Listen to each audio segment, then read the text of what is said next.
இழந்த நிலைமை. யோபு சன்மார்க்கன், அவன் நீதியாக நிறைய காரியத்தை செய்தான்.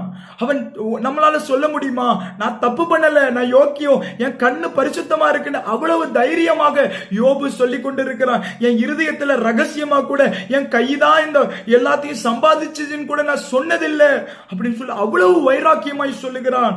ஆனால் அவனுக்கு ஒரு காரியம் தெரியாமல் இருந்தது. கர்த்தர் அவனுக்கு கற்றுக் கொடுத்த காரியம் இது. இது வந்து கர்த்தரே யோபுவுக்கு கற்றுக் கொடுத்த காரியம். அவர் சுழல் காற்றில் வந்து யோபுவோட பேசின காரியத்தை நம்ம பார்க்கலாம். அவர் சொல்லுகிறார், வானத்தின் நியமங்களை நீ அறிவாயோ? ஆண்டவர் சொல்றார், வானத்தின் நியமங்கள் உனக்கு தெரியல அப்படின்னு ஆண்டவர் சொல்றார்.